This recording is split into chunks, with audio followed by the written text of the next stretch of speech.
this edition of Real Men Wear Gowns, we are focusing on heart health. February is American Heart Month to highlight how important this is and to encourage everybody to take it seriously. Heart disease is the leading cause of death in this country. And joining me now to talk more about it is Dr. Anthony Bashall, a cardiologist with Franciscan Health.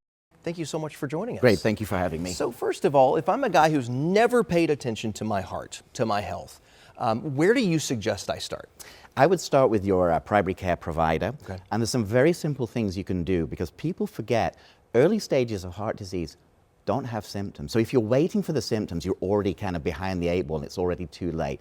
But there's some simple scans you can get. You can get a heart scan, which looks for a buildup of calcification in the blood supply to the heart. And it tends to catch heart disease really quite early. You can get basic blood pressure checks, cholesterol level checks, and screens for markers of inflammation. One of the more exciting things we're finding now with cardiometabolic care, as the heart and the kidney and the liver are also closely interacted, you can do some very simple tests. Believe it or not, getting something as simple as a urine protein can indicate future increased risk for kidney, but also more importantly, heart disease. And nothing that I've just talked about will necessarily have any symptoms.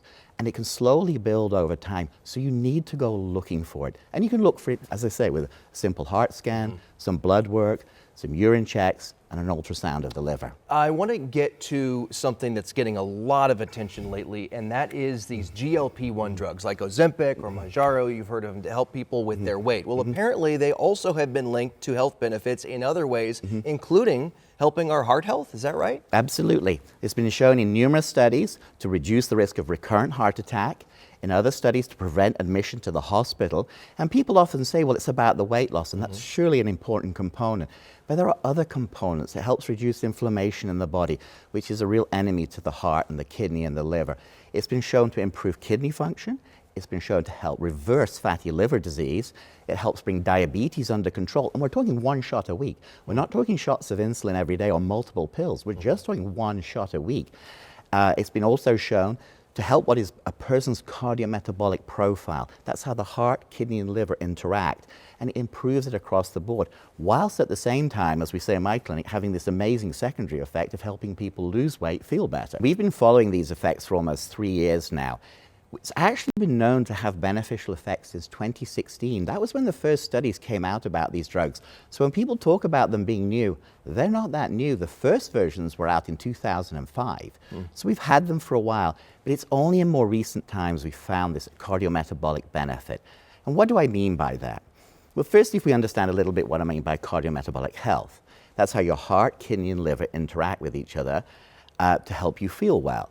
It's also impacted negatively by excess weight, hypertension, hyperlipidemia, leading to other processes like sleep apnea. And as people gain more and more weight, they'll often have sleep apnea undiagnosed.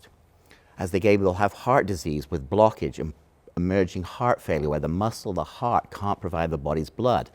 And that is a later stage, but if we catch these phases early, particularly with drugs that help people and lifestyle changes that help people lose weight and improve the profile of their cardiometabolic health, they end up feeling much, much better. So the skeptic will say, there's got to be a catch to this. This seems like a miracle drug that can virtually do anything. How do you answer that question? And to those who might say, there's got to be another way to do this besides another medication. Okay, I think those are two great questions, and we do encounter that quite a lot. Firstly, if we think they're amazing now, what's in the pipeline coming is even more so amazing. We're talking drugs that can reduce the need for CPAP by 50%. We think cancer is starting to come. So many cancers are obesity associated. We reduce the impact of cancer. And recent studies tend to show a 40-45% reduction in Alzheimer's. And it really comes down to what's not to like. That said, side effects do occur in some people, a very small percentage. And if you and your doctor or provider can manage your way through, it's very rare you actually have to stop these medicines, but sometimes they do. And the number one reason for stopping them is related to the stomach and the GI tract. Some people get upset stomachs, get nauseated, things like that, and we do have to stop the med. The nice thing is now we have alternatives. So if you couldn't use, say, one of them was, say, semaglutide, you could try tirzepatide and vice versa. What is even more exciting is there is a brand new one that's just about to be announced called cagrisemitide, and at the end of the year, we're going to see retatrutide come along. And all of these drugs are being studied to show for weight loss, improving diabetic profiles, and they're often studied to show what is the impact on the heart. And we've known for quite some time when you look at risk for heart attack, and stroke, it reduces the risk. And in some instances, that reduction in risk comes before a significant amount of weight loss. So it's not just the weight loss. Oh, wow, that's fascinating. So what about access? Is it easier to get these medications than it used to be? Where are we in that? So it's better now than it has ever been. That said, it's still not where it needs to be. We've got organizations, insurance companies are refusing to put them on formulary, claiming cost, which is an understandable argument. But if you take an individual who has an elevated body mass index, and I am one, the risk of heart attack and needing heart surgeries, heart procedures, being hospitalized for heart failure is much, much higher than the original cost of the drug.